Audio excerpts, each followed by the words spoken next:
We believe so. Yeah, we tried flipping it. It says it's on. It's just not. Yeah. I don't know what's going on with that one.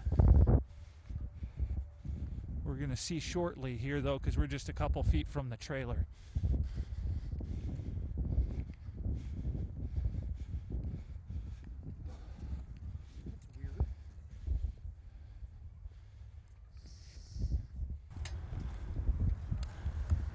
You want the other ones? And I had said batteries if you wanted to. Yeah, you're good. You're perfectly on.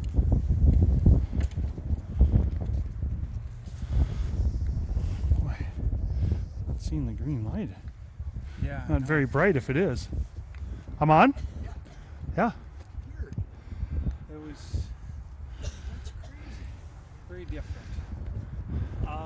So do you have monitors in here that you think maybe watch from on that screen in there? Or? I'm okay with that. Yeah.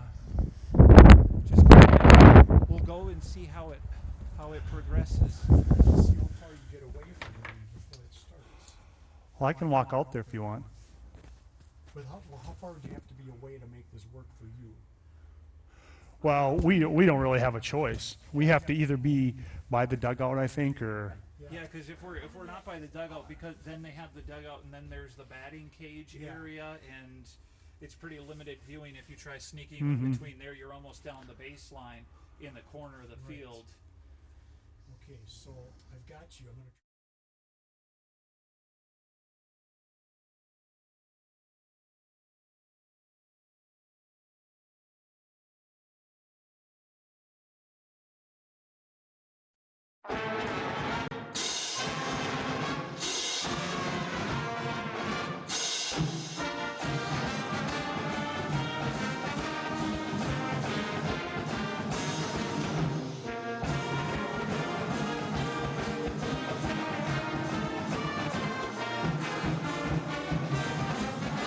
range.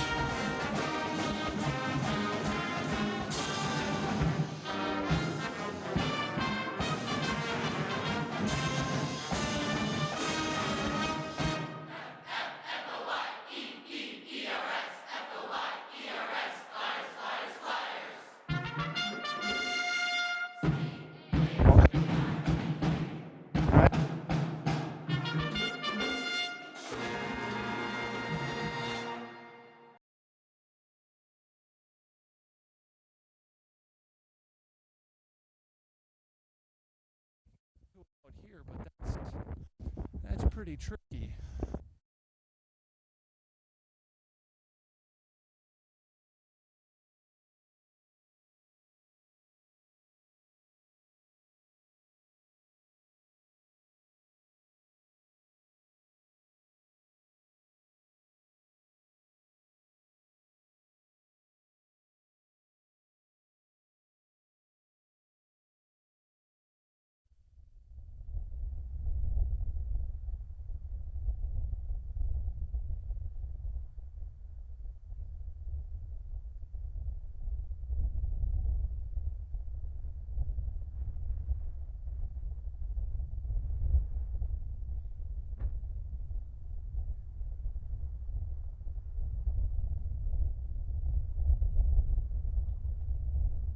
And welcome everybody to Little Falls High School football, football, baseball field, the athletic fields. It's Flyer Baseball today on Flyer Media Productions, local charter access 181, also on the Cube and the YouTube channel. My name Corey Fink, going to help bring you several of the spring broadcasts throughout the course of the year. But today I've also got a partner. Say hello to Doug Dahlberg. Good afternoon, Doug. Good afternoon, Corey.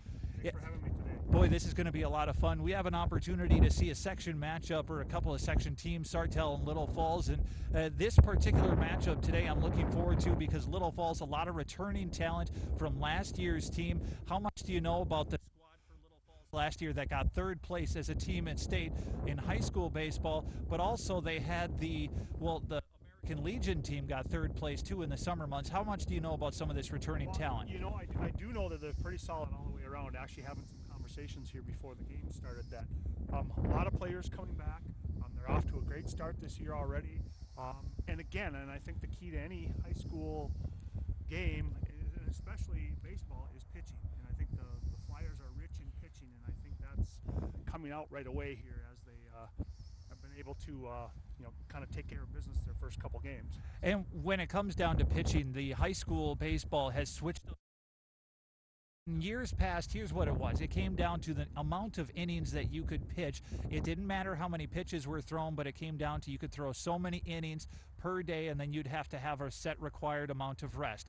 The Minnesota State High School League changed that up a little bit, and now they're on a pitch count. What do you think about that? Well, I think it's, somebody who has kids involved in youth baseball and as a youth baseball coach, I think it's a great idea because what we're hearing or what they're seeing, not only major league guys are having Tommy John surgery and losing their arms, but we're having more college kids, more even high school kids doing that. And I think and especially in this climate, I mean, it's 55 degrees today. It's cool. I mean, it's cool. I mean, probably nice for us, but I mean, it's not ideal baseball weather. So for those guys who are pitching, it's a lot of warm-ups and a lot of repetitions just to get warm. And I think in the long run, I think it's a great move because hopefully it will save arms in the future. And teams like Little Falls might be a little less impacted because of the depth on their pitching staff. They have several guys they could go to. A.J. Jenks, also Derek Poser pitched in a win for the Flyers over St. Cloud Cathedral, where the Bats came alive. They had 18 hits, 15 runs, and won by 10 over St. Cloud Cathedral. But this team has a lot more arms, and we're going to see one of those today in Mitch Boros. Having, again, kind of the pregame conversation, said they got to hit against him last week, and just batting practice said he was nasty. So if that's in batting practice, hopefully that carries over to today and gives a little dose of nastiness to Sartell. Yeah, we're going to see the Flyer outfield or the defensive unit come out and take up. With the help of the Flyer Media Productions, let's take a look at that Little Falls defensive unit. Mitch Boros will be pitching. Behind home plate for the Flyers, Brett Chakowski will be catching. Over at first base, not going to be batting in the order, but at first base, Anthony Vetter, the designated hitter. Derek Poser will bat for him in the number 5 spot in the order. Then at second base, Joe Allholm, shortstop, Jake Capan, and third base, A.J. Jenks. That's the infield for the Flyers. The outfield from left to right, Ben Sawada in left. Center field, Austin Wise, and right field, Zach Opatz. Just a ridiculous amount of riches for the Flyer defensive unit. Yeah, it's nice to see for us coming into this, and like I said, as having a great year last year, it's great to see these guys back, and hopefully they can catapult it again into some great success for this year. It's hard not to talk about the coaching staff with the Little Falls Flyers. This is the first time I get the opportunity to see them in person this year with returning head coach Chad Kaditz. Now, the way he has coached, it doesn't mean it's the only way to coach baseball, but it's been a process to work with him and this Flyer baseball unit. He seems to think more about the process, control what you can control, breathing, the exercises. You'll see some of those players focus on that throughout the course of the game, and it's a process that has worked for Little Falls, and the players seem to have adapted really. Absolutely, Corey. I think it's one of those things that is, as you mentioned, there's more than one way to skin a cat here, and it helps these guys when you come into the bumps in the roads and stuff, that if you can approach it a different way, if it's out of your control, just let it go and move on from there. So the home plate umpire is here.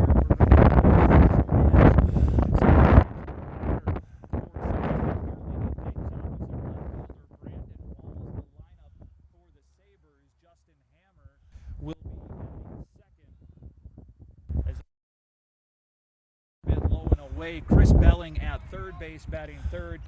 Brandon Kramer, who pitched for the not available to pitch for Sartell today. He's the cleanup hitter and the first baseman for Sartell. Riley Hartwig right, then the shortstop Riley Arndt, and Jared Freeman catching, and Dylan DeZurek over at second. That's the lineup for Sartell. Mitch Boros rocking and firing. It's good, but it was just a bit low. It's a little cool out here, a little windy, so I think it might take a little bit to move, but it's the first batter. We go from here. And there's always the potential of trying to work into a game. The umpires, all you're asking for is consistency, but there is some testing early from the pitchers and the batters where they should both be focused on what is the umpire going to give you, how much Leo That's absolutely right. I mean, it's early for the umpires as well too. So it's a process for them as well. That as they get more games under their belt, they kind of get to see these kids and know exactly kind of what they have and what they don't have. Yeah, the top of the first inning, and working from the stretch now, Mitch Boros, as the runner takes his lead at first. First baseman Vetter holding the runner close, and a foul ball on an 0-1 pitch. Going to see an 0-2 count upcoming.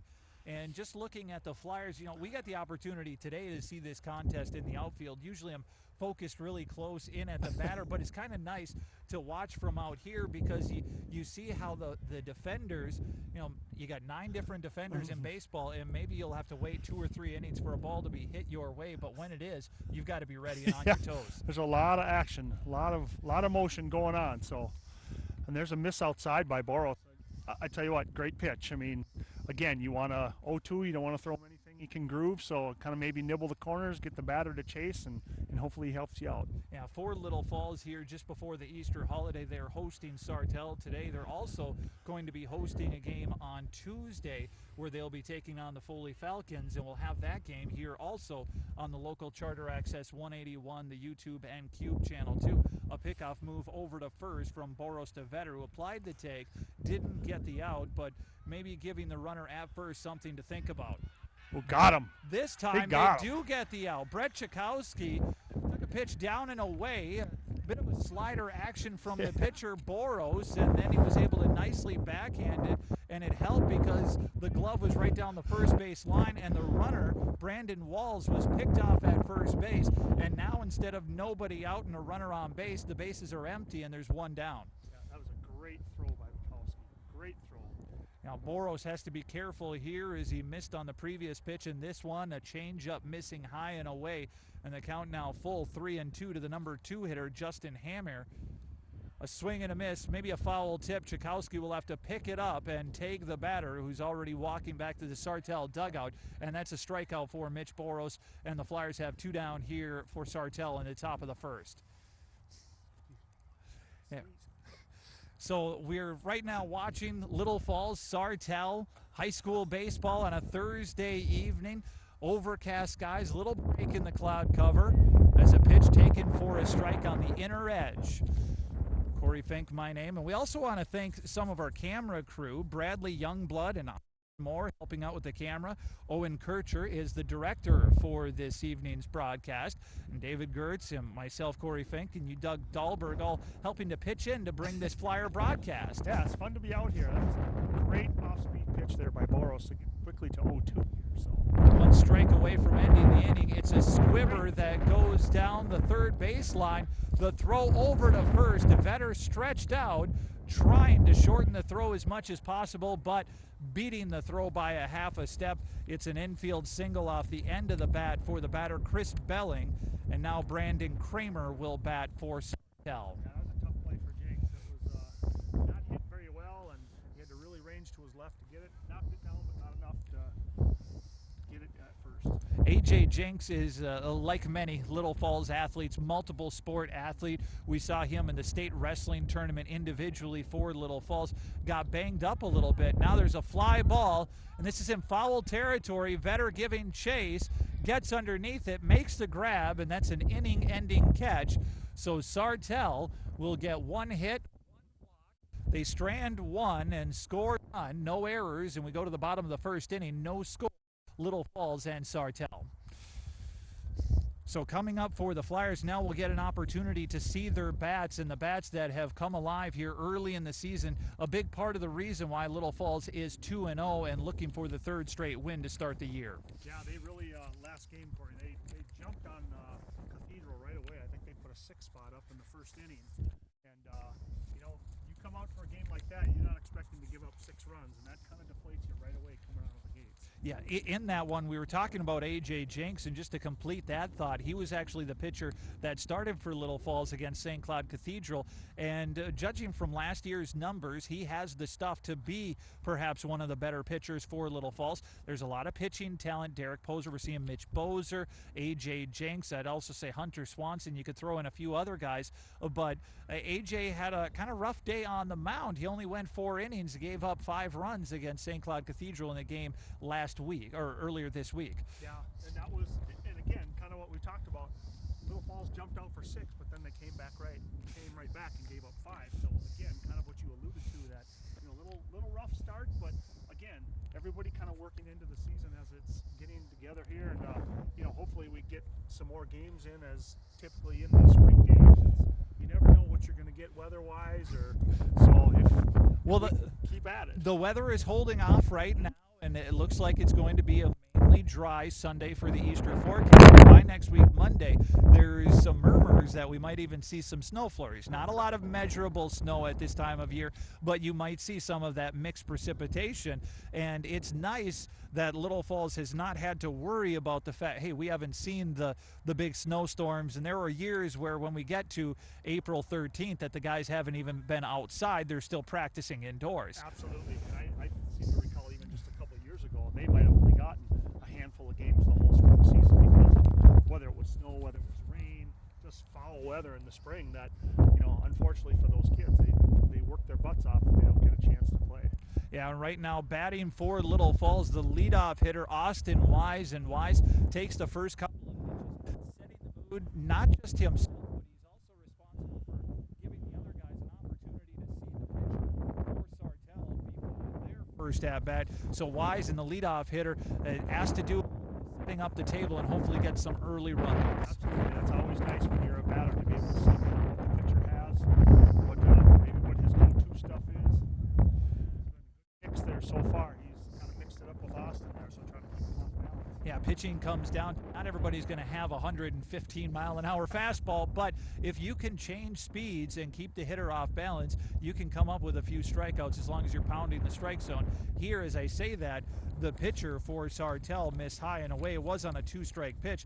Kind of had a pitcher 3 to play with. Dylan Notch is the starter for Sartell. We'll get you the rest of the batting order for Little Falls in a moment. A chopper to first base, a 2-hopper handled cleanly, stepping on the bag, and Wise is retired on the ground out to first. Before Little Falls, so after Wise grounded out to lead things off, Joe Alholm, the second baseman for the Flyers, will bat next. Jake Capan due up on deck. The shortstop, A.J. Jenks, batting cleanup. Derek Poser, Mitch Boros, Ben Sawada, Brett Chakowski, and Zach Opatz. That's the lineup for the Flyers. Off speed taken inside for a ball, 1-0 count to the Flyer hitter, Joe Alholm, with 1 down. No score here in the bottom of the first inning in Little Falls. Let's see if get on here, get some things started, get the blood pumping, get onto them just like they got onto Cathedral, and see if they can get the bats going here early. Yeah, I'm not sure if it's Coach in the past few years at base 2 strategy for Little Falls, and you bring it down to a few things. A big inning with 3 or more runs, answer back, opposing scores, next half inning, but also a part of that PS stands for is scoring that first run can be a big part, and then it comes down with 2 out runs. Coach Cat has had some numbers saying if you could do 3 out of those 5, you're going to win 60-70% of your games. And here a nice line drives into center field, and Alholm is aboard with a single for the Flyers. Nice. Great start here. So let's see if Alholm can maybe get some stuff going here. We'll see what Coach Cadets does. If he wants to get things moving here early, maybe get Alholm going, little run. So we'll see how offensive the Flyers want to get here. First base, 1 down, and the pitcher Notch having to work misses high, ball 1. So 1-0 the count to Jake Capan, the shortstop for the Flyers. We're watching the game here on Flyer Media Productions, Charter Access 181, YouTube, and the Cube channel, all here today on this Thursday, a few days before Easter. And now the Flyers base runner, Joe Alholm. He's a basketball sport athlete. He took a few steps towards second base, and the catcher for Sartell tried throwing him out. We saw Falls turn in that very defensive play in the top half of this inning, but Alholm was able to make it back in time. And it looks like they're playing him straight away here in the outfield and stuff. Wind probably blowing slightly from left, kind of from left to right here. So I think anything that in the air is going to kind of drop to right field here. So playing them straight away until they can kind of get one and see how the wind plays. Yeah, maybe a light breeze, 5 to 10 miles an hour. Not a windy day, but a steady breeze. And now going for second, and the catcher double clutch narrowly, and Alholm had a stolen base. I don't know that he would have been able to get him, but as the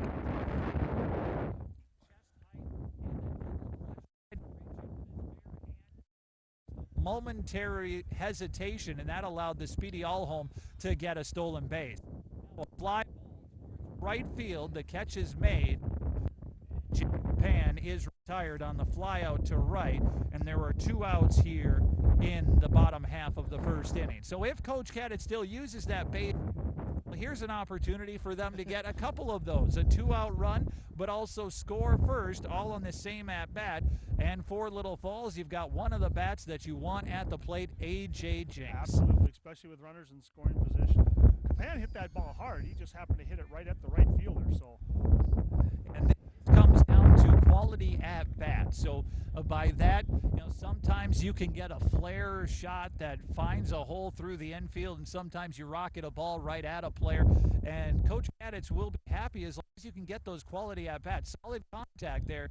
Down the course of the season, you're going to see those turn into more hits than maybe just off the end of the bat. So don't worry about batting averages as much. Worry about, hey, are you putting in quality at-bats, making the yourself up on the first pitch, and that really helps out Little Falls in many facets of the contest. Absolutely, you're absolutely right, Corey. I mean, I think that's any baseball coach will tell you.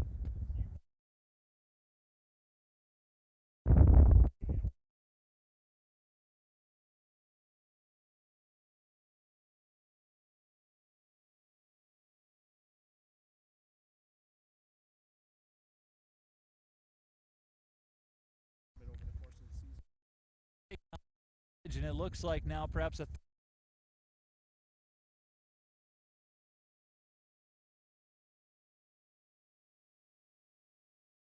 down and in.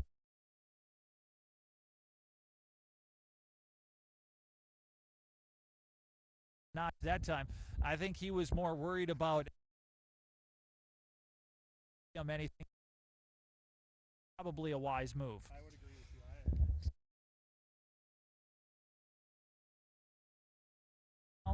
In the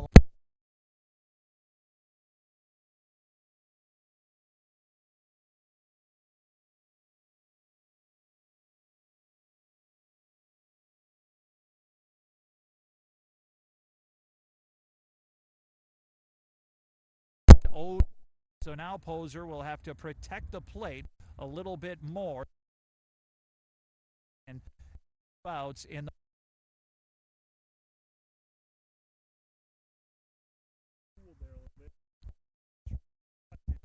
Flyer Media Production bringing you this here.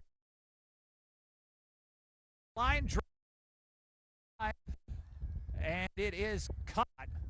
That'll is made there in right field or left field. So that was hard Flyers. That a little bit of bad luck there, but you know what? That's how you take them. That's how they go. Yeah. So with that, the Little Falls and Sartell heading now to the top half of the second inning. There's still no score here, and you're watching some Flyer baseball. Big thank you to Flyer Media Productions. Our camera crew consisting of a couple of middle schoolers and also high schoolers here helping out, and then the volunteer staff. This is really just a fun opportunity for everything that's going on. So Little Falls and Sartell, and we're heading now to the top half of the second inning. What are the keys moving forward for Little Falls? We've seen the Flyers get a couple of base runners and make some defensive plays. Anything they change or just stick with the process, Well, Doug? I think they're going to stick with the process here, and again with Boros pitching, I think that's a big key when you kind of have a stud horse like that out there throwing. I think that's going to be one of the keys is how well he throws, and like you said, they are solid everywhere. So even if he might have a little bit of a rough time, they got 8 fielders behind him that can do a great job kind of covering any mistake that he might make. But we can see there that I think just even in that half inning or that inning there that He was pretty good pitching, and the Flyers were pretty good hitting. They just got some bad luck there with two really hard outs. Now, speaking of bad luck, just as a Minnesota sports fan, tough night for the Minnesota Wild last night. They dominate the playoff game and ended up losing in overtime to St. Louis Blues. I can't help it. I'm a Minnesota sports fan. Also a Little Falls sports fan. The Flyers coming out, and Boros throwing smoke through that last fastball right by the hitter. Leading things off, the number 5 hitter is Riley Hartwig, the designated hitter. Trent Meyer, the right fielder, batting next, and Riley Arndt, the shortstop, due up this inning. Well, there was an off-speed pitch there by Boros. Missed a little bit high. Good setup there. You can see that he's working with Bukowski here, that they're working early on changing speeds and setting up these batters just to try to keep them off balance. Yeah, so for Little Falls here, they're going to have a few days off. We'll actually have not only today's ball game, but their next ball game with Foley on Tuesday here. Charter Access 181, the YouTube. Oh, and a line drive. This could go in the gap. Austin Wise in center field is going to have to field it on a couple of hops against the fence, and it will be a stand-up double leading off the top half of the second inning by Riley Hartwig. So Riley Hartwig is aboard with a stand-up double to lead things off here in the second inning, and the Sabres now have an opportunity to score first. And for Sartell, that's going to be a big opportunity. You can't afford to have doubles and not get those guys in when you lead off the inning. Little Falls going to try and find a way to wiggle out of this, but that's difficult when there's nobody out. A roller into shallow left field. And coming up throwing, hitting the cutoff man, the left fielder for the Flyers, back-to-back hits. That time Trent Meyer with a single, and that will advance the runner over to third base, Hartwig, and Meyer is aboard with a single, and Riley Arndt, the shortstop, now will bat with runners at the corners. See how Little Falls plays this defensively. If they try and show double play depth, maybe surrender the run at third base if there's anything hit to the outfield. Mitch Boros is capable of throwing a couple of strikeouts, but here another solid line drive, and this one's going fair in left field and going to advance runner, second double of the inning. This time an RBI double, and Sartell really having a lot of success right now. Riley Arndt with a double, and that's 3 straight hits to lead off the top of this second inning. Wow, that was an auspicious start, wasn't it? He blew smoke by the first batter, first pitch, and boy, I think the guys watching were ready for him. So he's been hit on his fastball here every time. So I think it's going to be. I wouldn't be surprised if Bukowski starts mixing in some off speed here to see if we can keep these guys off balance and kind of get ourselves back in shape here. And normally, the first time through the order, pitchers usually have a big advantage. Sometimes the second, third time around, that's when the hitters start to make adjustments. For whatever happened, the Sartell hitters, they've got their timing down right now, and they're smoking the ball a couple of times to left and to center and shooting the gap once or twice. And 2 doubles and a single this inning. Now Tchaikovsky throwing down the line, chasing the runner back to third base. That's Trent Meyer at third, Riley Arndt at second, and already Sartell has scored the game's first run here. But we are early in the top of the second inning, 7 innings, high school baseball, plenty of time for Little Falls to answer back. Absolutely. And there's, I think, ball 3 from Boros here. Yeah, so a couple of strikes and maybe 2 or 3 balls. That might only be 2-2 with the count right now. So a 2-2 count with nobody out, open first base, but runners at second and third. Just 1 run in so far. Here a foul ball.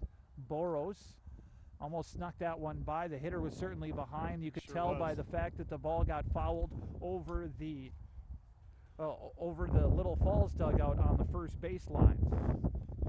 So we could use one here. A strikeout would be a good pitch here. If he can get a strikeout, that'll go a long way to help the Flyers here. Help get out of this inning. Climbs the ladder a little bit, and now a 3-2 pitch upcoming. There's nobody out. If there were 2 outs, then the runners on a pitch like this would be able to afford to get the early jump. With nobody out, the runner at second may have to stay a little closer. Doesn't want to get doubled up for Sartell. Swing and a miss, strike 3. Good call, Doug. Good call. Yeah, looks like Boros took a little bit off that pitch there. And he was waiting for the fastball, but I think he threw a little change up there, or maybe even just a little cut fastball. And boy, that was the ticket right there. So 1 out, a big one out here for the Flyers. Sartell still has runners on second and third. Yeah, swinging strike out there, and now facing the number 9 hitter, second baseman Dylan Dzurek. So first base is open, but with the top of the order on deck, you don't want to give up the free pass and end up with the bases loaded. Here a fly ball into left field, getting underneath it, making the catch. The throw home is going to be cut off in Little Falls. Tried chasing the runner back, see if they could get him caught up. It'll go down as a sacrifice fly as Trent Meyer comes in to score from third. Arndt had to stay at second, a fly out to left, an RBI, and Sartell now leads 2-0 in the away half of the second inning. Well, Flyers doing a good job of mitigating the damage here, considering how the inning started out. Yeah, so Little Falls and Sartell here on this Thursday evening. A big thank you to all of our staff here helping out Flyer Media Productions, making sure this is a fluid broadcast. You know, my name's Corey Fink, Doug Dahlberg right alongside me, but we get more credit than perhaps we deserve sometimes. Big shout out to Bradley Youngblood, Austin Moore, and Owen Kircher, who are our staff helping making us look good on this broadcast. Yeah, we they appreciate sure do. it. They do a great job here, and hopefully you're able to enjoy that at home as well, too. Yeah, so a strike to the batter, Brandon Walls, who has retired the first time on the base pass. He actually got aboard on a 4-pitch walk and then was thrown out. Here a chopper towards third base. A.J. Jinks fields it cleanly. Wow. A long throw across the diamond, and he got him. What a great throw. What a quick exchange from the glove to the hand.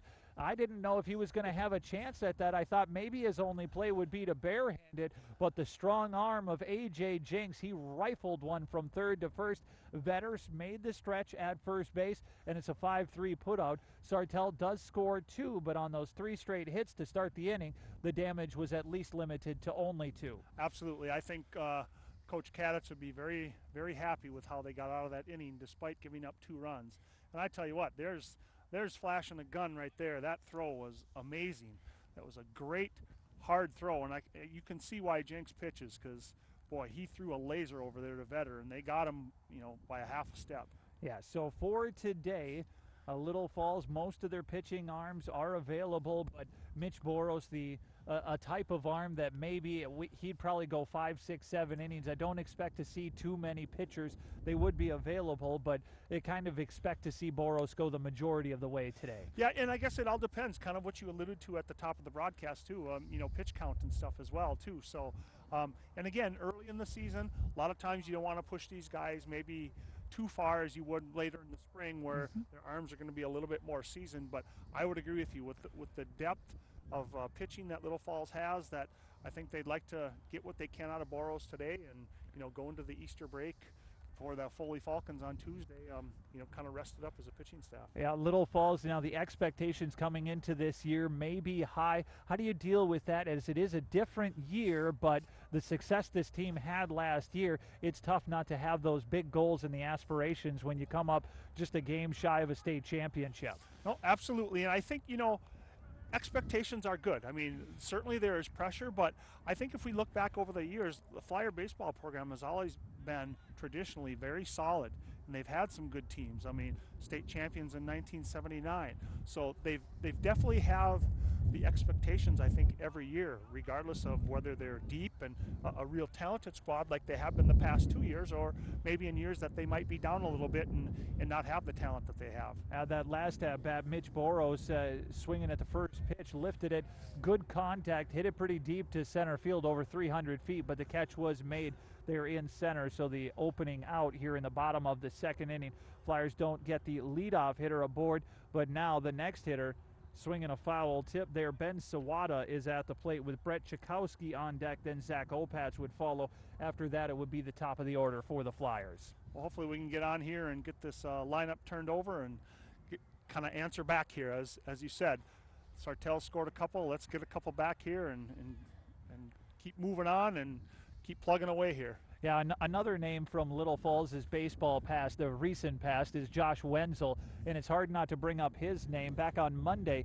now he's been the conference player of the week already twice in this baseball season, and I think he's playing for Moorhead if I remember right, but he had a game on Monday. First at bat, home run. Second at bat, home run. Third at bat, home run. Fourth at bat, home run. Fifth at bat, fly out to center. So yeah, that's a pretty good game.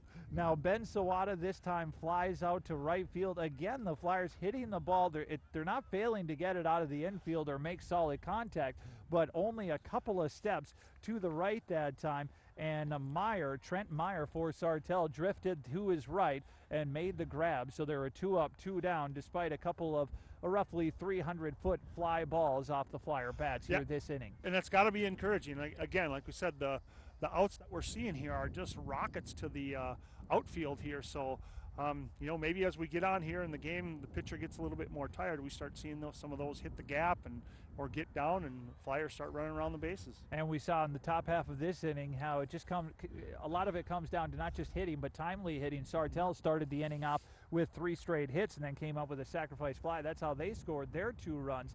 And now Little Falls seeing if they can answer back.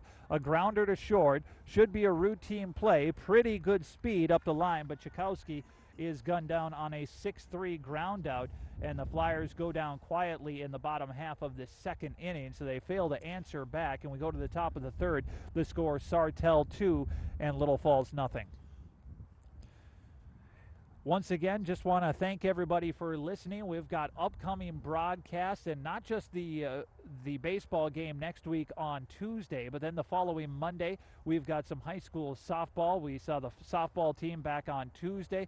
They lost a tough one to St. Cloud Cathedral 5-0, but it was a clean game, and this early in the year, you almost expect to see some errors up and throughout the course of the game. Just one error between the two teams. It was a well-played ball game on Tuesday. Looking forward to following that Flyers softball team this year, too.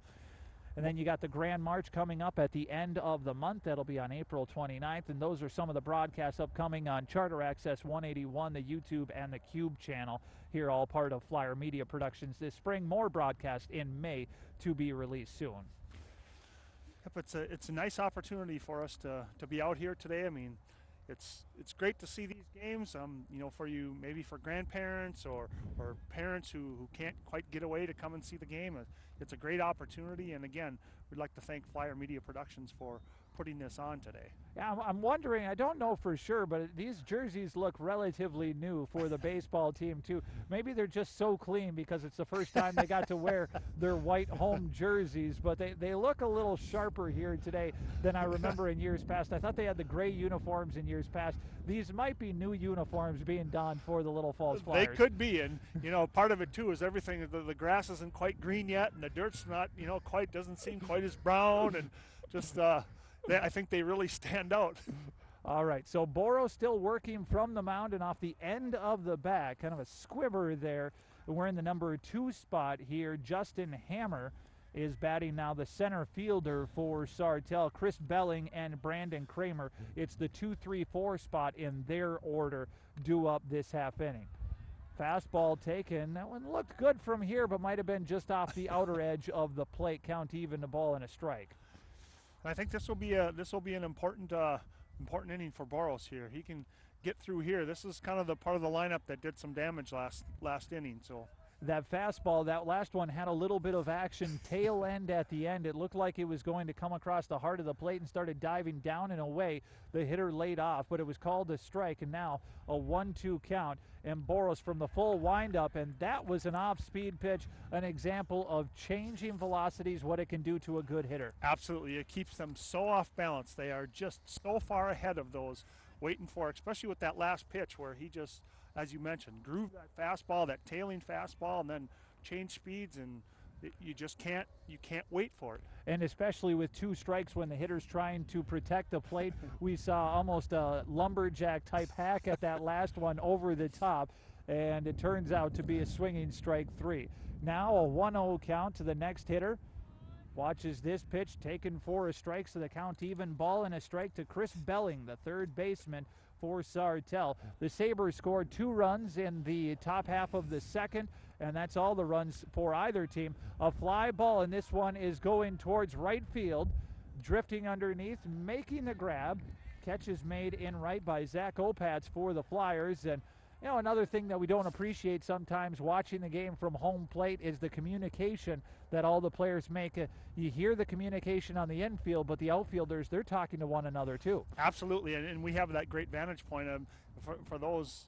We are viewing the game from kind of right center here, so and that one was a perfect example, as you mentioned, that the high fly ball, we could hear Weiss in center field yelling that, you know, you got room, and made a routine play. Yep.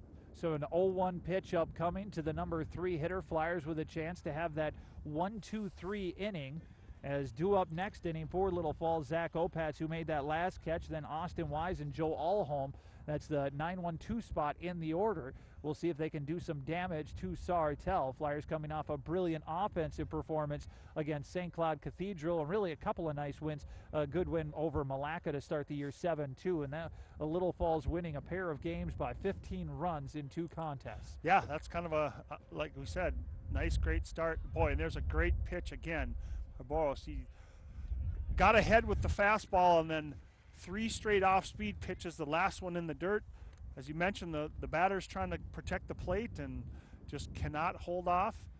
Strikeout swinging, and that's going to do it for the Flyers in the, for Sartell on the top of the third here. Top half of the third inning, as you know, Hammer and Belling retire, Kramer there too. So we go now to the bottom half of the third inning. So there's 7 innings, high school baseball, plenty of time, couple innings down. Little Falls has had some solid contact the first time through the order, but the longer that they stay behind Sartell, maybe the tighter the bats might get earlier or later in the game. So you'd like to erase this deficit as soon as possible, perhaps even this very inning. I think you always want to work from ahead.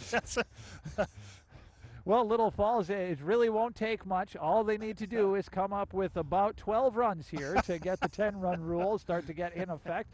And the way the Flyer bats have worked this year, I'm not even saying that's impossible. I'm just throwing that out there. You're going into an inning. There's a lot of excitement around this program this year. You've got some returning talent. And let's talk about the ghosts of postseason past in the recent past for Little Falls, because they were finally able to get over that hurdle last year. You know, in years past, it was they had state-ranked teams 1, 2, 3 in the state, but they couldn't get usually over St. Cloud Cathedral, or there was just one team in their way. They'd get to that section championship. Now last year, rolling right through the section tournament, beating Bemidji a couple of times, including in the title game. What does that do for the confidence as Little Falls will get to the throughout the regular season and also the postseason this year? Well, and I think kind of what we talked about a little bit earlier, Corey, too. But the big thing I think is it sets the example to the younger kids that when you kind of break through, that this isn't too hard. We can do this. This isn't.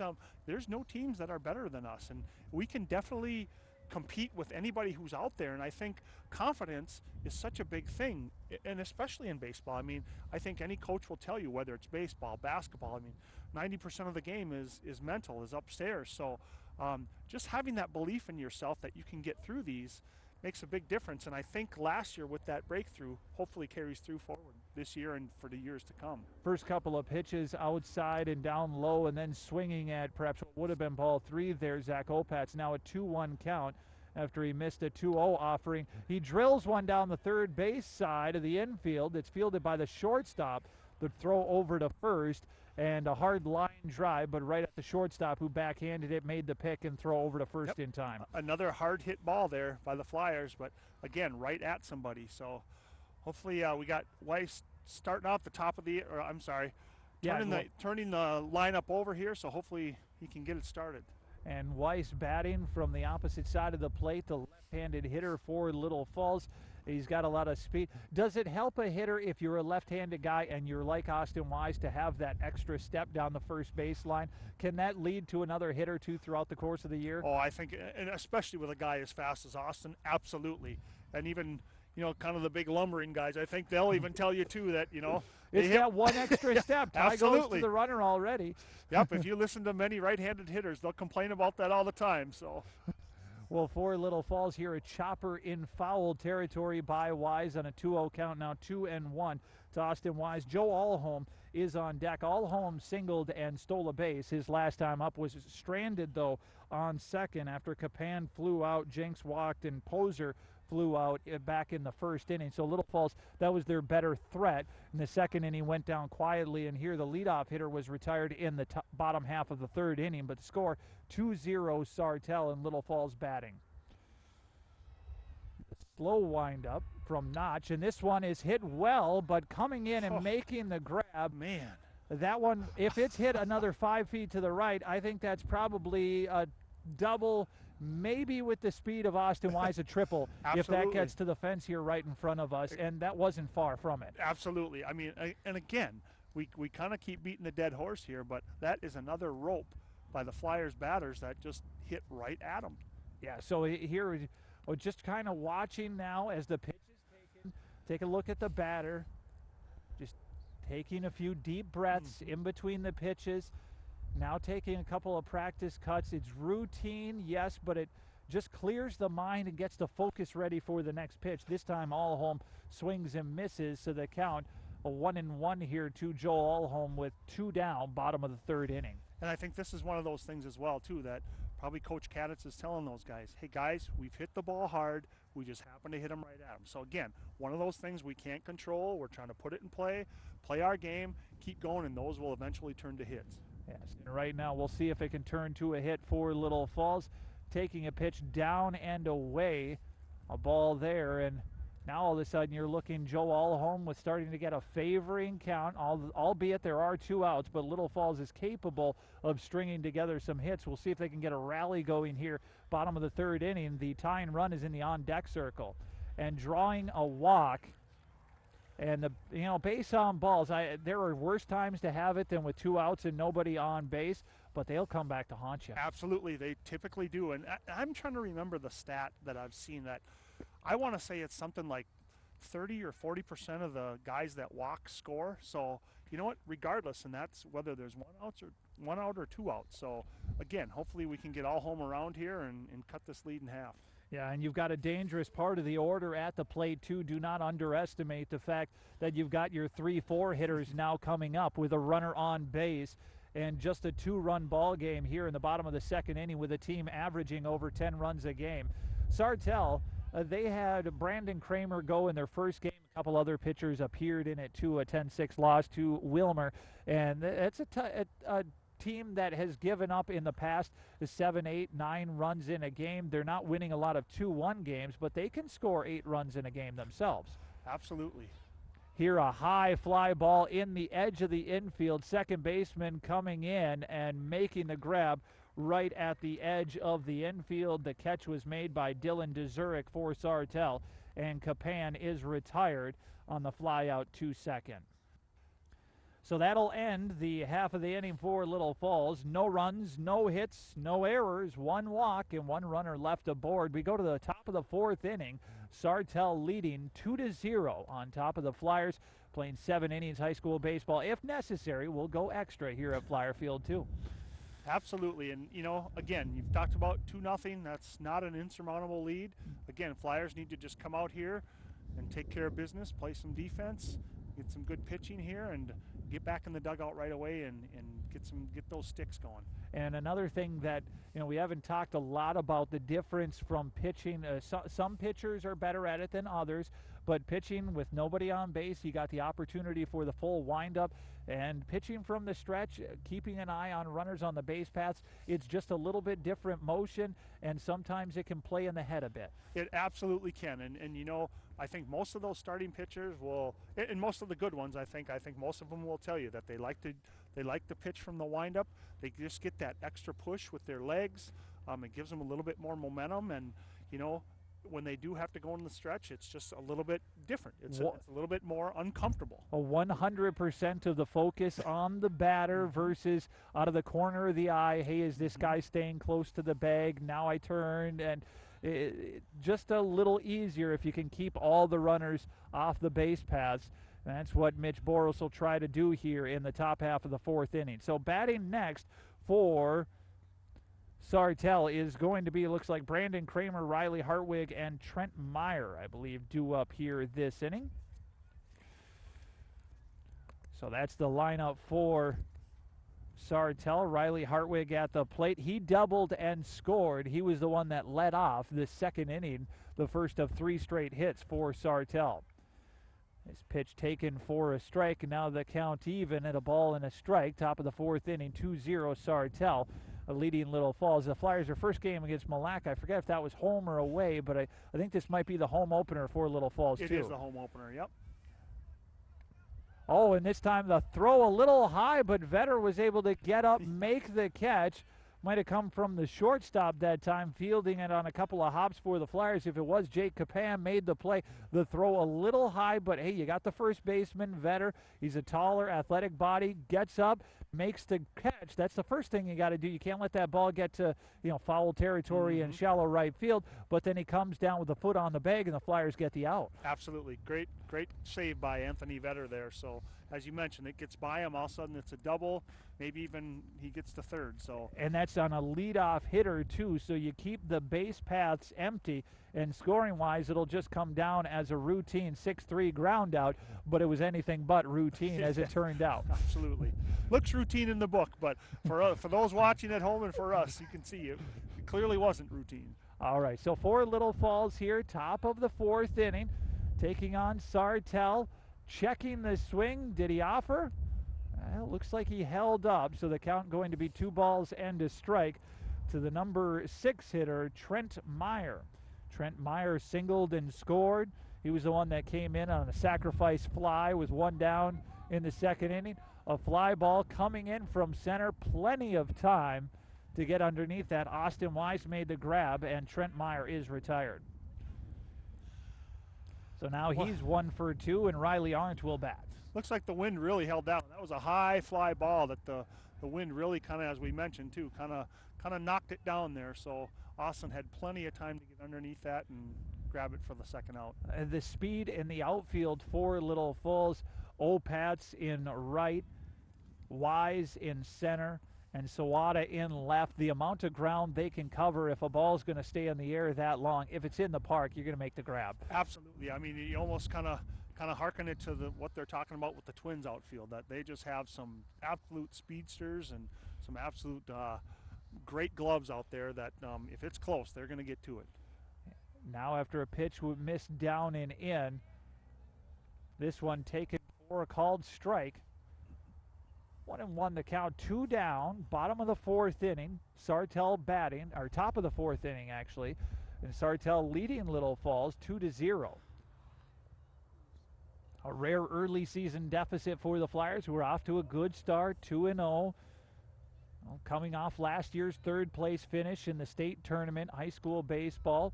Even the American Legion team came up with a 3rd place finish too, and I called a lot of their games in the summer months. Many of the same players on the high school and American Legion team.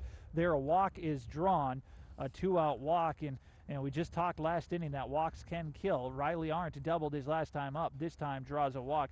He's been aboard both times at the plate.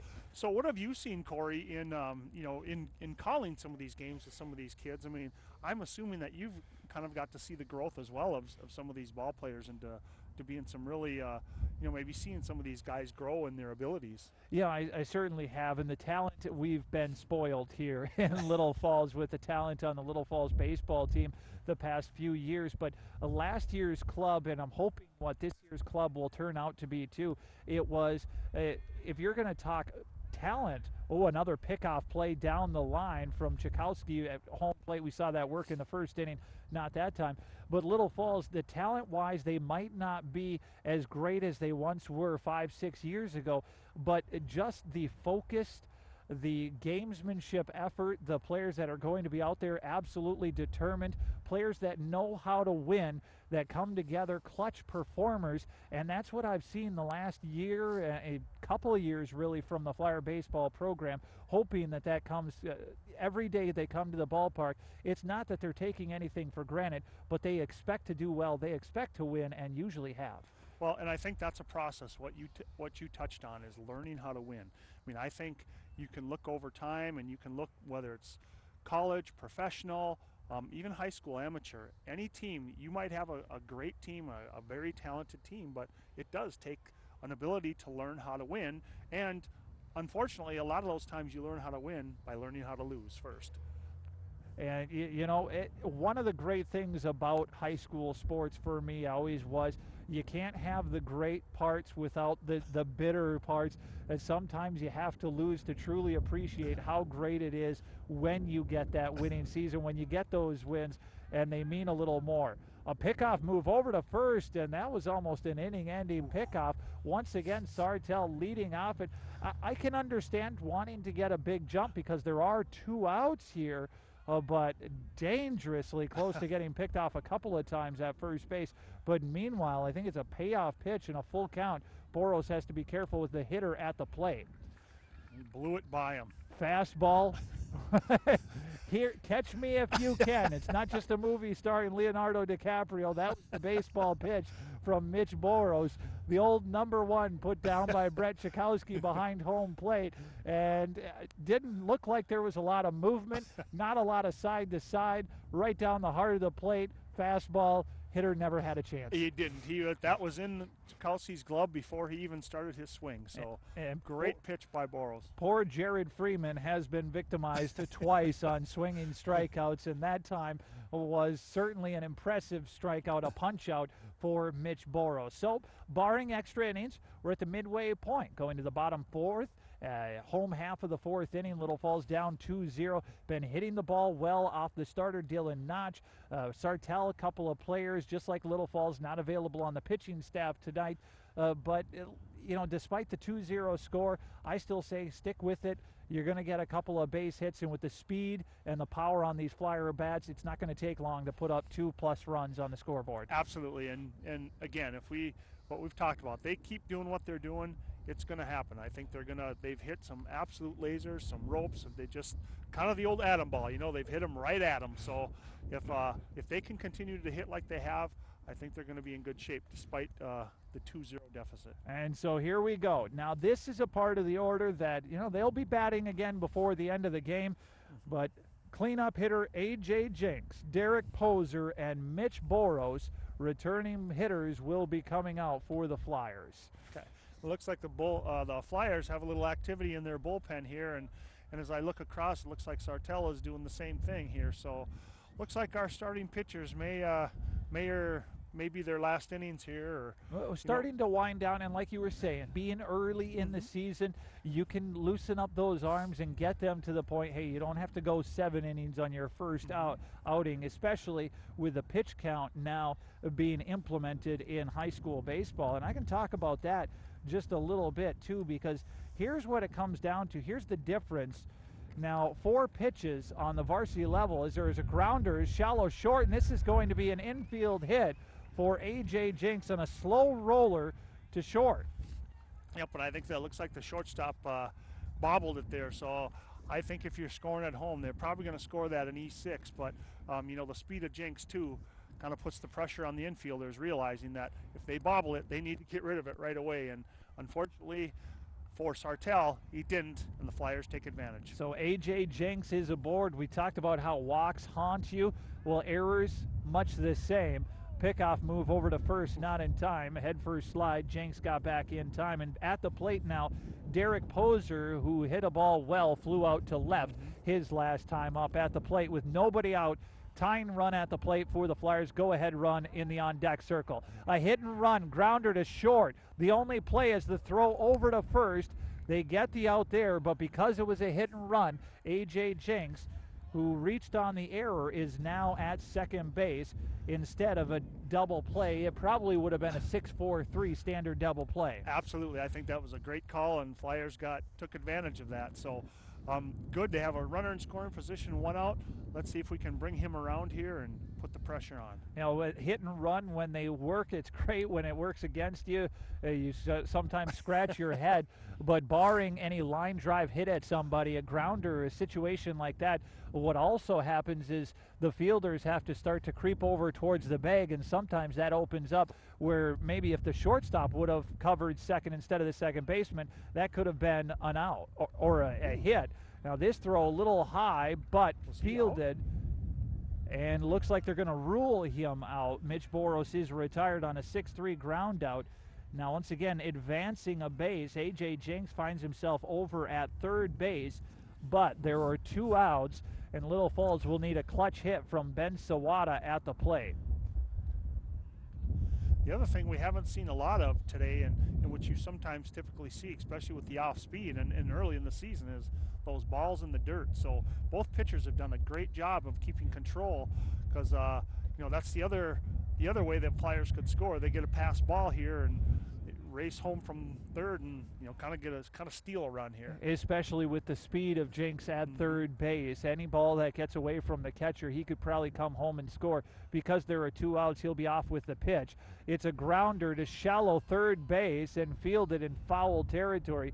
Not a great jump that time out of the batter's box by Sawada, but it ended up rolling foul, so it will be another 2-strike pitch upcoming, a 1-2 pitch to Ben Sawada. Pivotal point, Little Falls down by a pair of runs, but a chance with a single here, they could get one of those runs back. Absolutely, and this inning, kind of what we had talked about, is they've been hitting kind of ropes and real hard hit balls, and this inning, everything's been hit to the left side on the ground, so I don't know if it's been a change in philosophy in pitching, or just the swings that the Flyers are putting on it, but see if we can get something here to the right side and get Jinks home.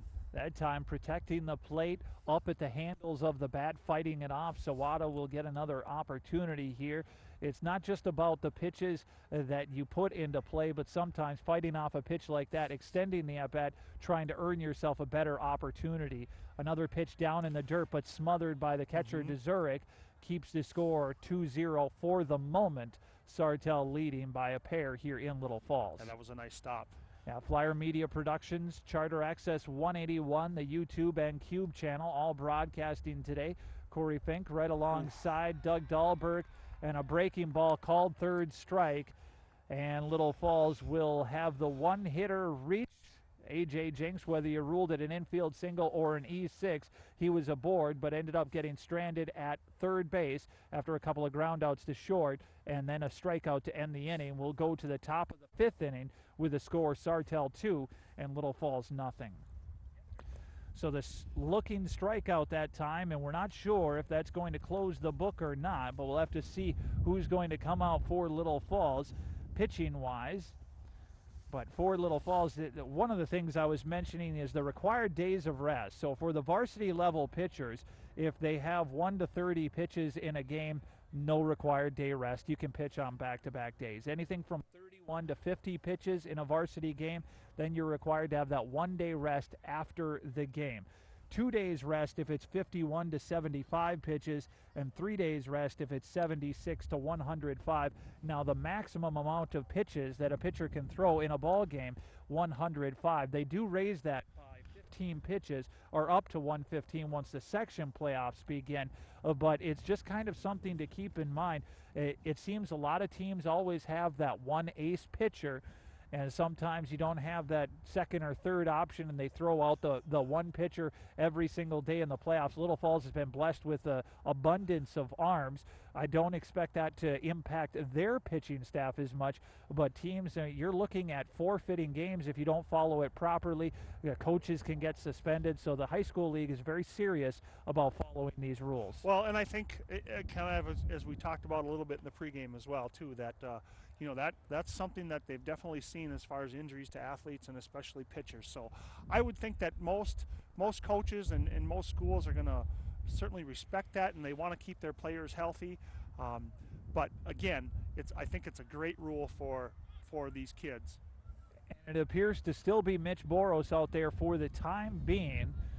A couple of pitches there, a throw over to first. And is the batter retired? They're going to appeal and see, is that a fair ball, or was it? Now, the batter didn't go anywhere. No, he didn't run, but he was fielded in fair territory, and he's out.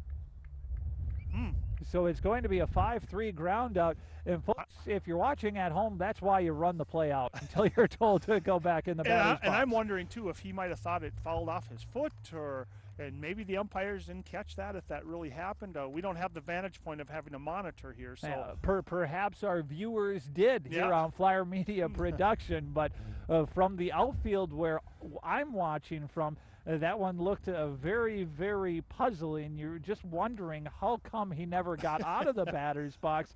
But, hey, it's a 5-3 putout. A.J. Jenks from third base throws over to Vetter, and now a grounder on the third base side is going to go foul. So we're in the top half of the fifth inning. For those joining us a little late, Sartell scored 2 runs in the top of the second inning off of 3 straight hits to lead the inning, couple of doubles and a single, a sacrifice fly, and eventually it was a 2-0 lead and a couple of threats here and there, but nothing substantial. And we've seen a pitcher's duel here today. Mitch Boros doing the dealing for the Flyers.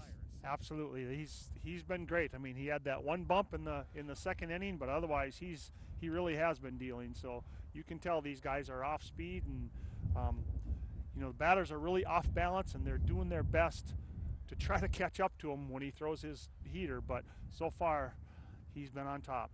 Yeah, so it's 2-0 Sartell, top of the fifth inning here at Flyer Field. And I know there are a couple of other games going on here too. I work at the Little Falls radio station. We're covering a few of those. Sending a text message to one of my partners here at the Little Falls radio station. We'll see if we can get maybe a couple other area scores for you. But 2-0 is the score. Little Falls is down as we're in the top of the fifth inning. Swing and a miss and a strikeout there. And now all of a sudden there are 2 down here in the top of the fifth inning. And Little Falls still will have a few more opportunities offensively, but defensively doing everything right and not seeing any of those errors, none of those defensive mistakes, just the things we've come to expect from the Little Falls baseball program. So I've got an updated score here again, Corey. Talking about updated scores, the Flyer JV playing over in Sobieski, after 3 innings complete, they are scoreless over there. Scoreless, and that's same 2 teams, Sartell and Little Falls, just like here tonight. So good luck to that Flyer JV team. Swinging a ball put in play, but it goes out of play over the Flyer dugout. Batting now for Sartell. This should be the number 2 hitter, I believe, Justin Hammer at the plate for Sartell. Mitch Boros working his 3rd time through the order here in the top of the 5th inning, 2 down. And Hammer fouls one away. Now swing and a miss.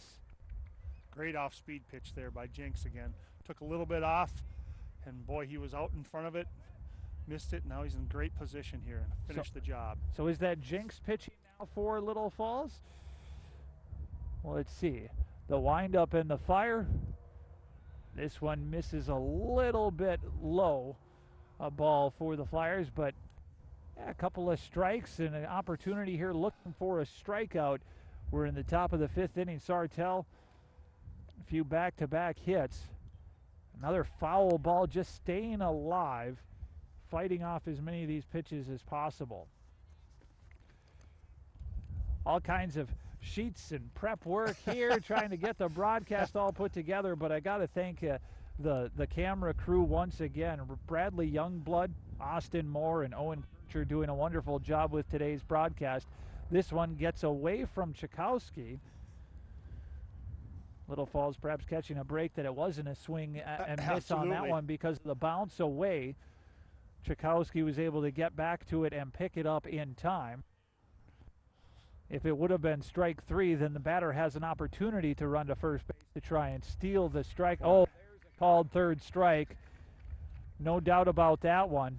Little dive down and away and a strikeout, and Little Falls is going to come to bat here in the bottom of the 5th inning, still looking to get onto the scoreboard. And this particular lineup had no signs of being cold entering today's ball game, but now they've been held scoreless for 4 innings. So this is where the preparation and all the training comes into play. You got to clear your head and realize, hey, it's still the same game as we had at the beginning. These bats are still as talented as ever. Absolutely. I think, again, just kind of staying the course, and and maybe it's it has gotten a little cooler out here, and the wind's picked up a little bit, so it might be one of those things that as they keep going, they need to just kind of stay the course as Coach Kaditz has had it, kind of work on their game and just keep plugging away here. And they've gotten base runners on, they just haven't been able to pull them across the plate yet here. So perhaps their best threat thus far of the game came last inning. A.J. Jenks reaching on an error of all plays. But then advancing on the hit and run, a ground out to short, close play, but they did get the out. Sartell did at first base. Another 6-3 put out, advanced Jinx from second to third, and then with 2 outs, Sawada ended up striking out, but the Flyers were just 90 feet shy of scoring the game's first run. So there are some things to build on as we get to the second half of this ball game. Absolutely, and hopefully we can carry them forward here. So it's time to go, though. It's bottom of the fifth here, Corey. It's time to go for the Flyers here. Let's get these hot bats kind of lit up again and get some runs across. Yeah, Brett Chakowski is at the plate, and a high fly ball on the edge of the infield. Catcher has room to make the grab in foul territory, and Brett Chakowski, who's the Flyers catcher, this time is retired on one of those putouts that he envisions making several of throughout the course of the year. A fly out behind home plate. The catcher for Sartell turns in the defensive play, and now Zach Opatz will bat for Little Falls. Top of the order on deck. Pitch missing inside. Oh, excuse me, it was a called strike.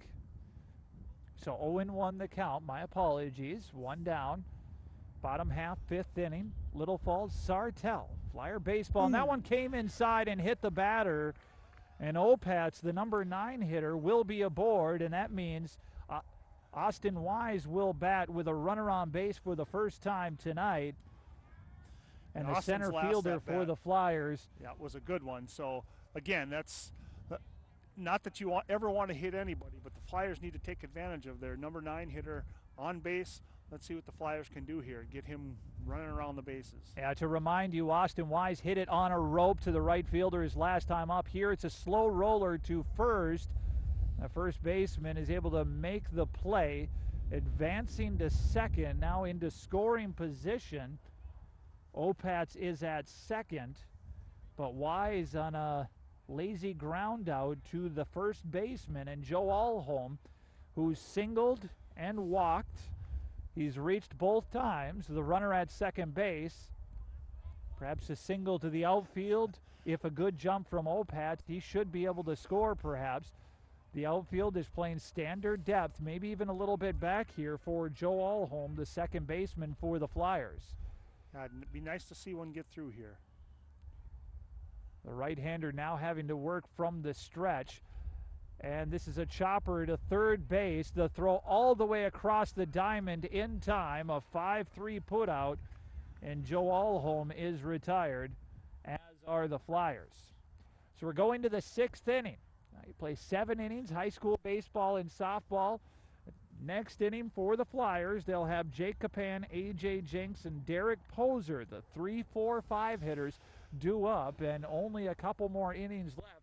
They've got to get something going, and perhaps next inning, at least in the order, the batting order, would be the opportunity to do so. I would agree, Corey. I think that's your time. Those are your bread and butter guys, so that will be their opportunity to shine and get them in this game and see if they can't come back. And I don't want to say they want to steal the game, but, you know, this might be an opportunity down 2-0 that they can kind of get ahead in the bottom of the 6th and hold them for 3 outs and walk away with a win.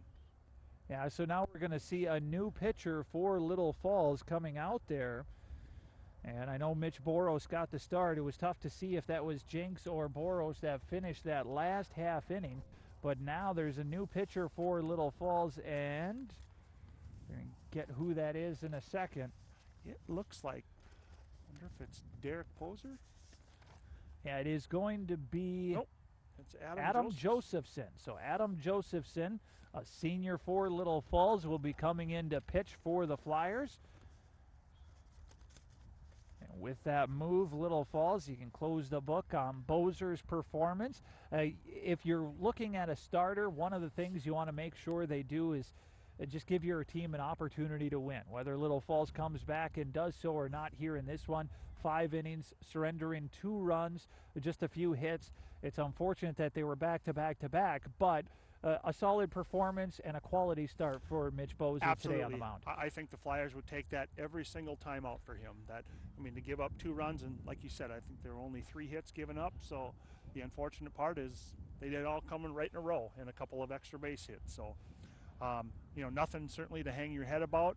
And again, early season, I suppose you can't average 10 runs every game from an offensive standpoint, but from your pitchers, if you can give up 2, I think you're happy.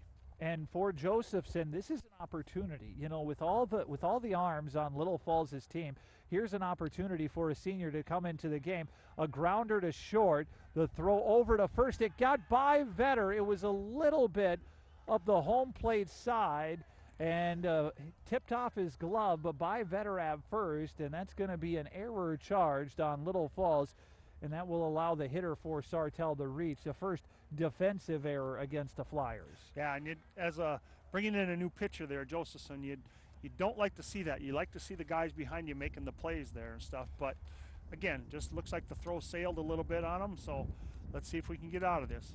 Yeah, so an error allowing the hitter to reach, and then a fly ball on the edge of the infield, and the ball is going to drop. Now they might have a play at second. They get the lead runner. So the lead runner is retired. Hammer was the one that reached on an error, but then got forced out at second as Belling hit a C&I single, I guess you could say, as that fell in a hole between several players at first, second, and right field. But hey, the right fielder Opats made the right play, picked it up, threw it to the shortstop who's covering second. You get the force out because the runner at first for Sartell had no opportunity. You can't run to second, you're going to get doubled up, but you can't stay at first, you're going to get forced out at second. That's what happened there. Absolutely, and again, I think that was just one of those that kind of unsure, and the communication there from the Flyers was maybe a little bit lacking, and I didn't hear too much out here, but again, we're kind of into the wind and stuff, so they may have been talking, but into the wind, and also that one in the shallow outfield wasn't as close to us too, because we're watching beyond the fence here at Flyer Field, and want to appreciate all of you watching, whether you're watching on the Charter Access 181, the YouTube channel, or the Cube. Here's a chopper to third base side. Jenks throws it over to second. Again, they get the lead runner on a 5-4 ground out. And this time, Kramer is retired on a 5-4 ground out. I believe that's where we are at the order. And once again, forced out at second. Hammer was forced out at second the first time, and then Belling forced out at second there. Kramer's now the runner at first, and Hartwig, he's the one who doubled and scored the game's first, one of only 2 runs for Sartell, where they have 3 straight hits. And he's at the plate now. Pickoff move over to first, throw not in time. But Josephson has come in so far in relief, and this is an opportunity. As I was talking, there's so many arms, and it's going to be tough to try and get a lot of pitching time for any of the players on the staff. But here's an opportunity to show the stuff that you have in a pretty close ball game. A high fly ball, calling for it. Center fielder Weiss, Opats backing him up from right. The catch is made by Weiss, and that will be the final out of the top of the 6th inning. Good recovery there from the Flyers there after that error on the first batter. Great recovery. Good job on Josephson to not let it bother him, throw strikes, and let his fielders do the job. Yeah, so I know we have a lot of Little Falls fans watching this particular game, a couple of other area teams battling in another section game. Piers, who just like Little Falls in their class, finished 3rd place at Team State last year. They're up 3-0 on Royalton in the top of the 7th inning. The Pioneers, much like Little Falls, very excited for their year coming up. But we're focusing on this Little Falls broadcast where the Flyers find themselves down by 2-0.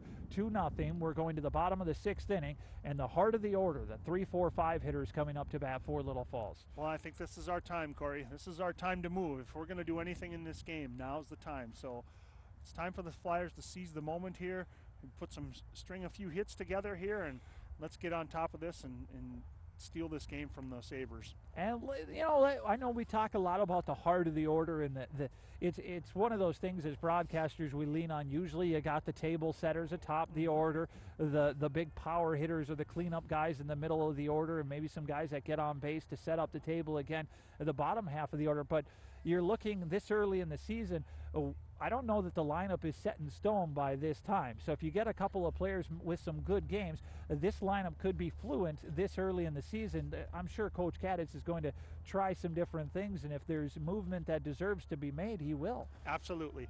Absolutely.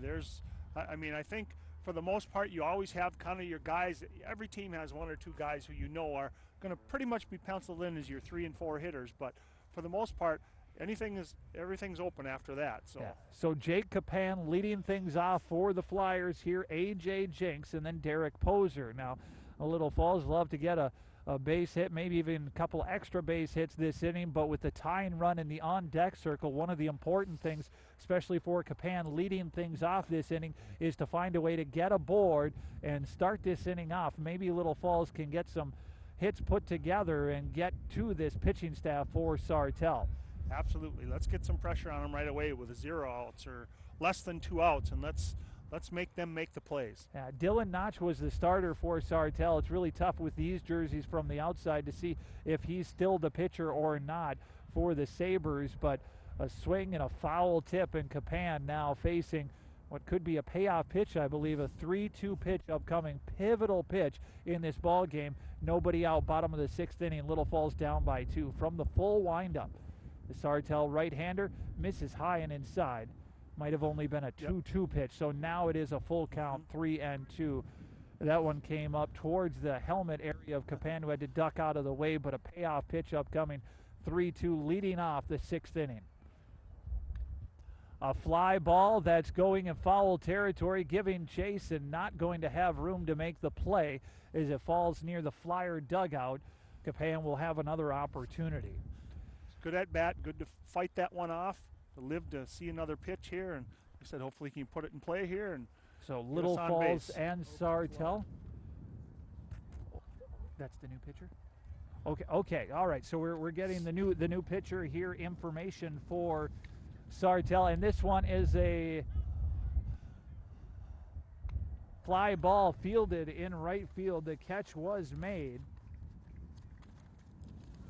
So a high fly ball, and the out is recorded. Jordan Ock is the new pitcher for Sartell. So Jordan Ock is there for Sartell pitching. And the leadoff hitter, Capan, flew out to right field on a high fly ball to right field. That one stayed up in the air for a long time, but eventually came down in the glove of the right fielder just to the left in front of us. It did, and that had a lot of carry on that ball. So, again, I think the wind's picked up a little bit more here, and looking over at the school, you can see the flag is straight out, so they get something up in the air here in right field. They've got a chance to do some damage with it. So A.J. Jinks batting for the Flyers. Little Falls, the hitter, the cleanup hitter, has reached twice. He walked. He also reached on an error on the shortstop. It was a double clutch move a few innings ago, and Jinks was able to beat it out. Maybe someone with less speed might not have been able to beat that play out, but because of the double clutch on the shortstop, Jinks was able to get aboard. Swing and a miss at that offering. Yeah, A.J. Jinks was not cheated on that swing. Just goes down, same as a foul ball. 1-2 the count to A.J. Jinks. We'll see what he can do against Ock, who comes inside and beans him. Boy, that's not what you want to do as a pitcher. You're ahead in the count, 1-2, and then you go ahead and plunk them. And, you know, there are worse times and decent times where you can put players aboard with free passes. This late in the ball game, 2-0 lead, hitting a batter, putting the tying run at the plate, not what you want to do from the relief. And, you know, if nothing else, just throw it across the heart of the plate, let your defenders try and make the play. That can be a little frustrating for a defensive team, too. And now a pickoff move, and Jinks trying to run around the tag, and he's going to be called out as he went outside the baseline, or outside in between the two bags. He can't run around the tag quite like that. He's just trying to avoid the play when he's caught in the hot box, doing what he could, but he ends up getting tagged out or forced out for the out. Well, you know, and that wasn't even the pitcher just kind of stepped off the rubber, and I think he was probably going on first movement, and he got caught on that one. Yeah, so the hit and run that worked earlier for Little Falls that avoided the double play, that's how Jinks was able to move up. And, you know, we talked earlier, when it works, and when it doesn't, well, sometimes things like that can happen, but you play the percentages. I still think it's a smart play. Unfortunately, though, now you've got 2 outs here in the bottom of the 6th inning, still down 2-0, and now nobody on base. Derek Poser, the designated hitter, is the due batter at the plate here for the Flyers. Yeah, that one hurts there. That's, as again, like you said, only down 2-0, you get a runner on base, less than 2 outs, you want to take advantage of that. And unfortunately, the base running error is going to hopefully it's going to hurt them this inning unless they can string together some hits. A high fly ball in foul territory, and that one bounces on the tin dugout of Little Falls on the first base side. Another opportunity here coming for Poser, the designated hitter for Little Falls.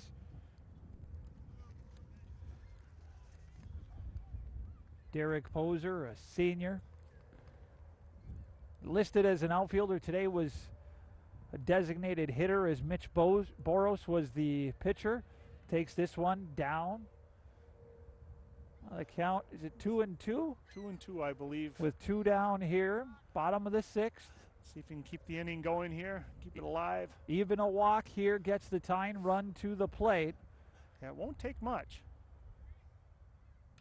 And fighting off another one, Poser, but this time it's put in play, and another strong throw. A couple of times we've seen that. A.J. Jenks, we've remarked on his strong arm at third, but the Sartell third baseman, and just a little kudos to him over there. Chris Belling has done a really nice job. That's a couple of times he's had a strong throw to get the force out, and there it's the inning-ending 5-3 ground out, and we'll go to the top of the 7th with the score remaining. Sartell 2, Little Falls nothing. That was a real strong throw, so he must be a pitcher too, Corey. Well, if memory serves right, and I've done a few of these Sartell Little Falls games in the past. The Flyers won in Sartell last year on about a 7-2 decision. He is one of the arms that has come out of the bullpen. But Jordan Ock was the pitcher that was pitching last inning for Sartell. Kramer, who is their designated hitter here today, also first baseman at times. He's another star pitcher. He got the start in the opening game for Sartell. So they're another team that could be a dangerous team to watch in the postseason. We'll see what section that they're going to come out of. But Little Falls, you got to feel good about the talent level this year.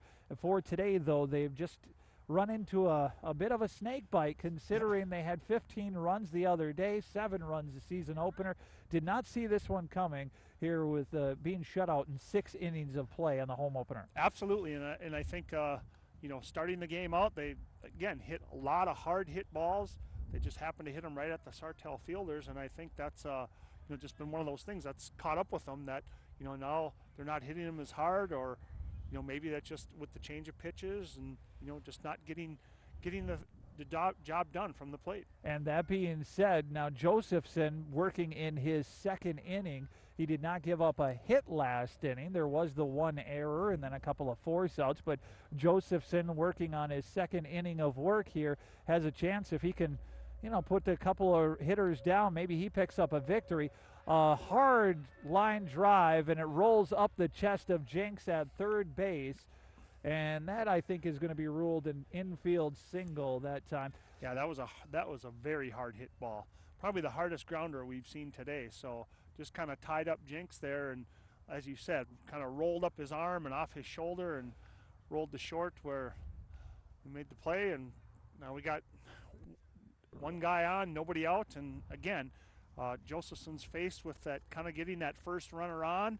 Again, probably not a clean play, but nevertheless, he needs to bear down here and see what he can do to get the Flyers out of here. Riley Arndt, the next batter for Sartell. That one just kind of ate up Jenks, but I still like the fact that he got in front of that one. Defensively, you can only do so much. He played it right. It just didn't go into the glove cleanly, but he still kept it in front of him. By doing that, he made sure that it didn't go into the foul territory, didn't turn into 2 bases. It was just the 1. But the hitter is aboard. We're in the top half of the 7th inning. A check swing and a strike as Good he catch. offered at that. Josephson fooling the hitter with some off-speed deliveries. Once again, we've seen a well-pitched ball game, well-defended ball game, just a good overall baseball game here today. Hopefully the home team can come back in the bottom half of the 7th inning. Sartell looking for insurance runs. Little Falls trying to shut the door. A grounder to third base, a 2-hopper, and Jenks makes the only play he's got, and that's over to first to Vetter for the 5-3 putout. Good play. Kept the runner at second. He feigned like he was going to go to third, but saw that that probably wouldn't have been a wise move. Yeah, so Arndt, who doubled and walked, is retired for the first time today on the 5-3 putout, and Jared Freeman, who's 0 for 2. Now, he hasn't faced Josephson, but he struck out swinging the first time and struck out. He was just blown by with a fastball his last time up. One of the better moments for a Flyer fan so far today. But he's facing Josephson now for the first time, who missed on the first offering, a 1-0 pitch for Little Falls. A runner at second base, and that can be a big, big run. Large difference between a 2-run lead or that 3-run lead. 3 runs, you're looking at you needing the big innings. 2 runs, maybe just string together a couple of hits. That's all Sartell was able to do to score those 2 runs. It's a much easier task to get the 2, maybe even 3 to win than any more than that. This pitch taken high to the short batter. Yeah, and that is 3 high. You're right. He's missed all 3 very high on this one. So, you know, first base open here too. Wouldn't be terrible if he walked him. It would set up the double play. So, and that's what he might have been looking at right there, high and in tight. Chakowski going to take a couple of steps over towards his pitcher, just make sure they're on the same page. But Josephson, who's worked 1 1/3 innings, he hasn't been helped out as much by the defense. It wasn't that there are terrible plays made behind him, but just some tough breaks defensively behind him, and that's caused a couple of guys to be put on base. Josephson had to work out of a jam last inning. He's trying to repeat that feat here this inning and trying to strand a couple of runners, what would be a big couple of runners. After all, it is still only 2-0 in this contest with dangerous Flyer bats due up in the bottom half of this inning. It looks like Sartell pinch ran then for the last batter who was walked here. So maybe trying to kind of keep out of the double play, maybe a little bit more speed. So if they do get a ground ball, they can hopefully break it up at second here, or if something gets bobbled, actually get there. Yeah, Josephson throwing that last pitch, and the hitter a little behind at the offering, fouled it behind home plate. Chakowski threw off the mask, tried to chase it, but ran out of room as it went over the backstop, and an 0-1 count. So Josephson doing a good job working ahead of this hitter. Off-speed pitch looked good from here, but no call from the umpire. Looks like it might have been outside, I guess. 1-1 the count with 1 down. Top of the 7th, 2-0 Sartell. Game's only runs came back in the second inning on 3 straight hits to lead off the inning for the Sabres, and a sacrifice fly scored one of those runs. Here a fly ball, taking a few steps back and then come charging in. The catch is made, faking the run or faking the throw back into the infield for Little Falls out there in left that time. Grab was made by Ben Sawada. Looked like he might have been fooled a little bit off the hit because he started back about 2 or 3 steps and then he had a long way to run in, but he was able to track it underneath and make the grab. Well, it didn't sound like it was hit real well, and then again, I think as the wind might have knocked that one down a little bit and forced him to run up a little faster than maybe he initially thought. And that's just another example of the weapon that speed in the outfield can occur, even if you misjudge from the first step. You know, if Sawada's not as quick, he might not be able to make the adjustment, but because he used his speed, was able to come back in and still have time to make that grab. Here a fly ball, and this one's deep towards the outfield, going to the gap. It's off the wall. And because there were 2 outs, runners were off with the pitch. This is going to be a play at the plate. Chakowski makes the take. I think they got him for the final out. So score that one. A 7-2 double, RBI double, scores 1, but the second run does not come in to score, and that means it is 3-0 going to the bottom half of the 7th inning. But a big play, really both ways. First off, you're able to score the run if you're Sartell for Little Falls. The fact they were able to get back and make the play and force that last out might be the difference between a win and a loss here. We'll have to wait and see what this bottom half of the 7th inning has in store for us. It could be, Corey. You're right. It was, I mean, great play for Little Falls. Textbook defensive play, hit the cutoff, got the play at home, but again, Sartell pushing to get that 4-run lead, and again, with 2 outs, the runners get a great jump. So, I mean, kind of good baseball play all the way around, both offensively and defensively, but as you mentioned, it makes the hill just a little bit taller for the Flyers to climb here. And should they get 2 runs this inning, I think they'll be disappointed that they gave up that third one. Yep, but well, we'll see what they can do. Now, first things first, they're going to have to get some base runners aboard. Mitch Boros, Ben Sawada, Brett Chakowski, and Zach Opatz. That's the lineup that is due up this inning. We'll wait and see if there are any pinch hitter substitutions here. That's always a possibility, especially when you go to the bottom of the 7th inning. You know, there's an opportunity. Maybe you have some different players you figure out defensively next inning if it comes up. But all hands on deck here for the bottom of the 7th inning. Got to find a way to get a few base runners aboard and then maybe get that big base knock in with the top of the order when they roll around. And I would expect to see some batters here taking some pitches here just to make sure that they're getting the one that they want to hit. So Jordan Ock working on the mound for Sartell in his 2nd inning of relief. Misses low, ball 1. In this situation, a double, a triple, a home run, it's all about as good as a walk because Little Falls just needs some base runners early on. Another pitch, low, ball 2. And talk about if you're one of the defenders for Sartell and you're watching a pitcher throw some balls when you have that 3-run lead, that can be a little frustrating, right? Absolutely it can, especially you get that lead, you just want them to throw strikes, you want to finish the game and let's get out of here, keep the momentum going. But as we say that, another pitch misses inside and it's a 3-0 count. I would expect the hitter to be taken all the way, a 4-pitch walk. Yeah, that's not a good start if you're Sartell. Not what you want to see.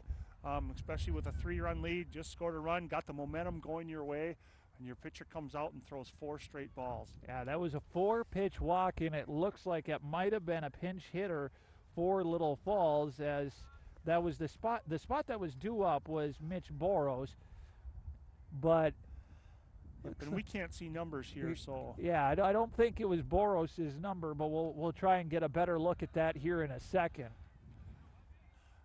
That might have been Dylan Lucas Savage that was batting that last plate appearance for Little Falls. So Lucas Savage, yeah, Dylan Lucas Savage is the runner at first base now for Little Falls. This pitch taken for a strike, so the count even, 1 ball, 1 strike. After 5 straight balls outside the strike zone, once again the tying run is in the on-deck circle now because the Flyers got the leadoff runner aboard with that 4-pitch walk to lead off the inning. This pitch taken high, ball 2, and a little in tight too. Once again, you know, all you're asking your pitchers to do in this situation is throw strikes, throw strikes. Little Falls, hey, patience at the plate because, again, you need the next runner that's in the on-deck circle to score. That right now you just got to find a way to get aboard. Here's another ball, low and away, 3-1 the count. Are we seeing an implosion of Sartell? I think he's feeling the pressure right now. And again, I think as a pitcher, you need to go out there. One guy can't score 3 runs, so you need to throw strikes. But I think he's starting to feel the pressure of the game. There's ball another 4. Bad miss. And that one, so we have seen 9 pitches this inning, a 4-pitch walk and a 5-pitch walk. And you know, I'd love to sit here and say that was excellent eye, great eye for the Flyer hitters, but those pitches were missing high and away. They weren't even really that close to the strike zone. They absolutely weren't. And looks like Sartell, they're going to get somebody going in the bullpen here. Yeah, they might make a pitching change here because now the game's tying run is at the plate. So after back-to-back walks to lead off the inning, the Flyers have runners at first and second, but the important runner is the one at home plate. Brett Chakowski, the catcher for the Flyers, is the hitter that's due up. And here's where we are. After Chakowski, Opatz would follow, and then Austin Wise. Now here's one down part about being down 3, and it's not the same as just the tying run at the plate. There are force outs at third, second, and first. Always an opportunity maybe for double play balls.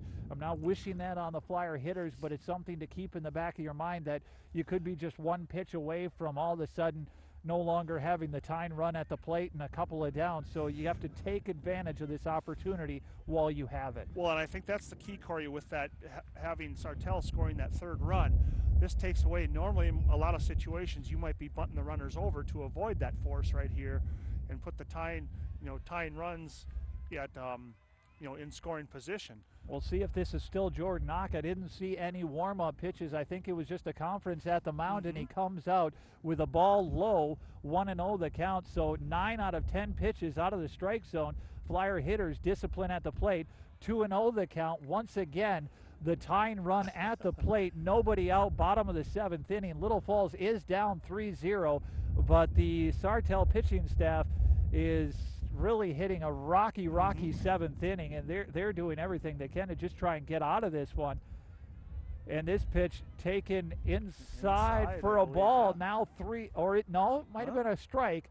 Called strike. I didn't see the umpire give the signal, but it was a called strike. 2-1 the count. So still an opportunity at a hitter's count. Chakowski, the scheduled hitter, and he hits this one high in the air in foul territory. It's drifting, but able to make the play in foul territory, the first baseman. Runners have to stay where they are, and now Zach Opatz is the scheduled hitter. Oh, that's a missed opportunity there for the Flyers.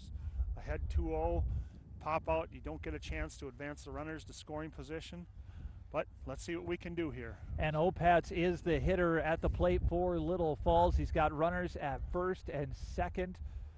Lucas Savage is the lead runner at second. And at first for Little Falls is Ben Sawada. So Lucas Savage, a pinch hitter here a little earlier this inning, led off with a base on balls, but now an 0-1 count, or a 1-0 count. And this one's hit well towards center, deep back, and able to make the grab right in front of us. And throwing the ball back into the infield. That is a game-saving play for the Sabres, because if that one falls, Little Falls has 2 runs aboard and the tying run in scoring position. Now there are 2 outs as Zach Opatz gave that one a ride to deep right center field, hit that about 325 feet, and the grab was made. Boy, and he just barely he stretched as far as he could. I mean, we had the great vantage point right in front of us. Yeah, the center fielder was not going to be able to make the play. The right fielder didn't have a chance to get there, but he backhanded it below his waist and got the webbing of the glove. Now a line drive and a catch is made, and that is going to be the inning-ending, game-ending play. So Little Falls making a little rally there down the stretch, but unfortunately not able to come up with a come-from-behind victory. They don't score there in the 7th inning despite having an opportunity, but Little Falls, they fall today the first time this year. They're now 2-1 on the season, and they will next up to take on the Foley Falcons. So despite the fact that they lost here today, what is your takeaway from today's ball game, Doug? Well, I think they got great pitching again, kind of an expectation of the Flyers this year and stuff too. And again, they just had some bad luck. I mean, they had some real good hits. I mean, solid hits. Just happened to get that bad luck and have it right at the Sartell players. So I think if you're Coach Kaditz, you don't hang your head too much about that. You played your game. You just kind of, it's one of those games where you just kind of shake their hands and you just congratulate them, because they had great pitching as well too. They did, with the exception maybe of the 7th inning where things were imploding for the Sabres a little bit, but they got saved with a defensive play in the outfield. Little Falls, they once again showed why they are such a premier baseball program. Despite falling here today 3-0 the final score, they did show the ability to put solid contact on the ball. They gave it a ride. They've got a lot of speed, defenders all around the board. They make the plays that are in front of them. The pitching staff, Mitch Boros turned in a quality start today. Adam Josephson coming in for relief. We didn't even see some of the other arms that they've got. Derek Poser, Hunter Swanson. I don't think he's pitched yet this year, but he's another arm that could come up. This Flyer pitching staff is going to be fun to watch all season long. Nothing to hang their head about here today. Just enjoy the Easter holiday weekend, then come back out ready for a game on Tuesday with the Foley Falcons. Absolutely. And that'll be a fun one. That's going to be coming up next for, our next broadcast